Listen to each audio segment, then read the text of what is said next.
Greetings from Group 1 of ENVR 1170 class. Thank you for your interest in our poster. Our group will share how we feel regarding the issues of climate change and sustainability.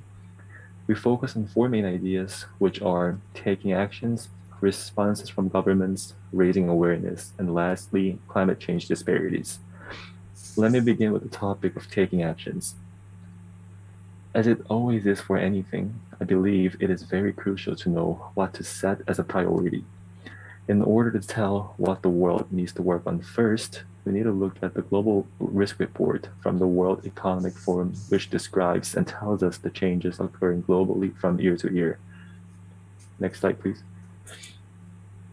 The report, which can be shown in the slide now, lists out a number of different types of risk in terms of first, impact, and second, likelihood of event. According to the report, climate action failure has a higher impact than weapons of mass destruction, such as nuclear weapons, and also the highest of all. For an easier understanding, imagine what words come up in your mind when thinking about the word nuclear missiles. Maybe those are extinction, destruction, death, and etc. However, people don't get the severity of climate change when the impact is expected to be even higher than those of nuclear weapons.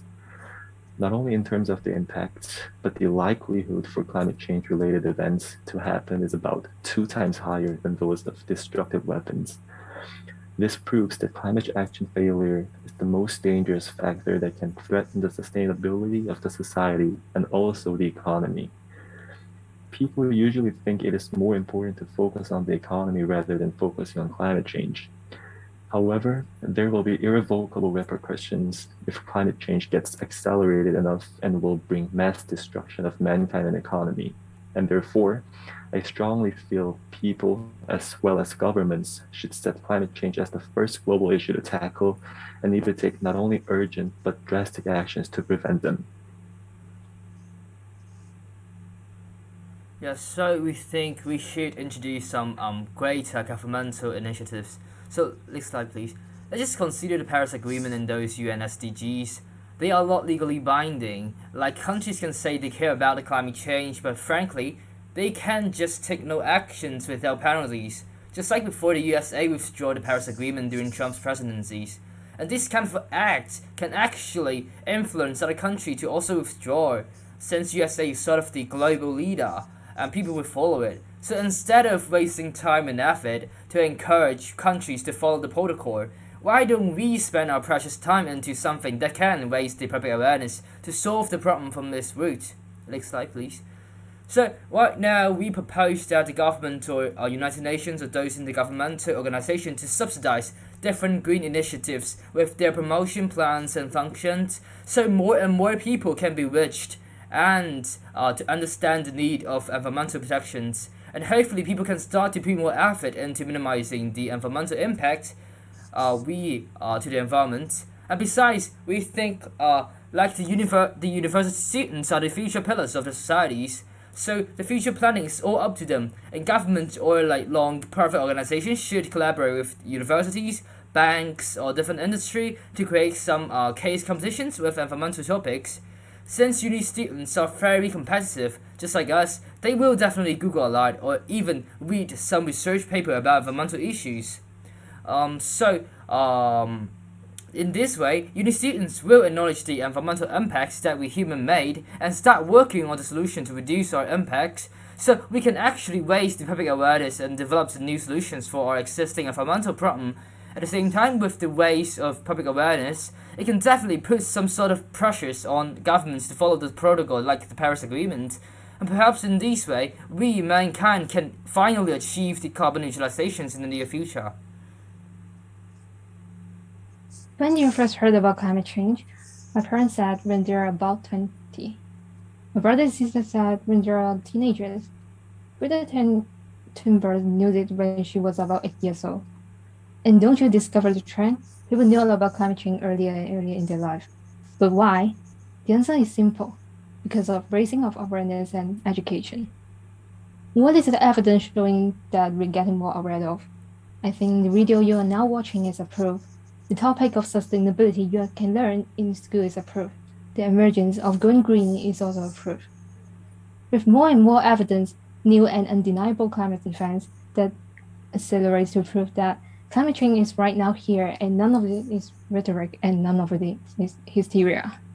We will know more about the severity and tend to pay more attention, and the raise of awareness boosts the action of addressing climate crisis. For example, bike sharing is booming in China, reduce carbon dioxide emission.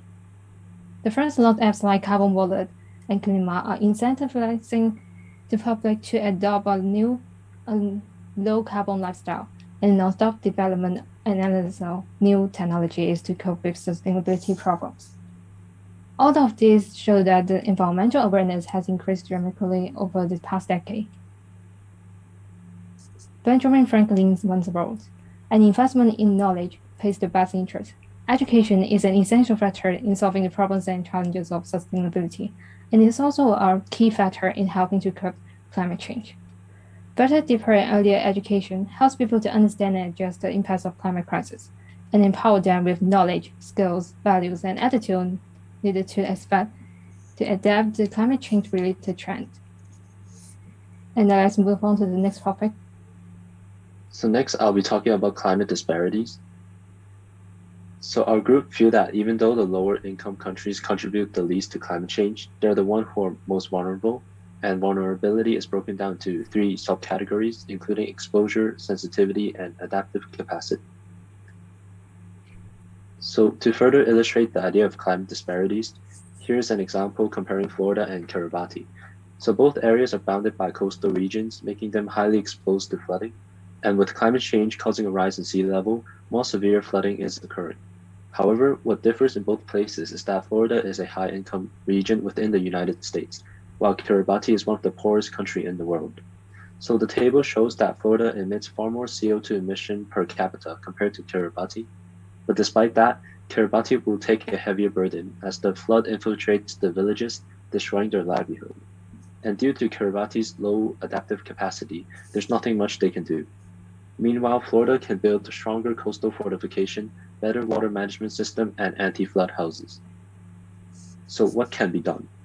Our group has evaluated some current and potential solutions which are related to what we previously discussed, linking government initiatives with education and awareness. For example, the Kiribati government created a policy called Migration with Dignity, which is providing education to the Kiribati population, so when they're forced to migrate, they're well equipped with knowledge to live in other countries. The UN has also advised nearby countries to open migration for citizens in Kiribati. However, our group thinks that migration should be the last resort, as looking from the perspective of the people in Kiribati, they will not want to abandon their homes, family, and culture. So therefore, other adaptation strategies such as coastal fortification may help reduce the severity of the flood. Additionally, land reclamation and artificial lands can help, but is very costly, thus making it less feasible. There could also be environmental concerns such as disrupting the ocean's ecosystem and biodiversity. Just so our overall our group is hopeful about climate change and sustainability. Our group believes that because of climate change and sustainability issues are largely caused by humans, and we as humans will eventually find solutions to the issues. Furthermore, because there are so much more we can do about climate change, we believe these challenges will breed opportunities for humanity to become more resilient towards our sustainable issues. And that's all for Group 1 for now. Thank you for your listenings.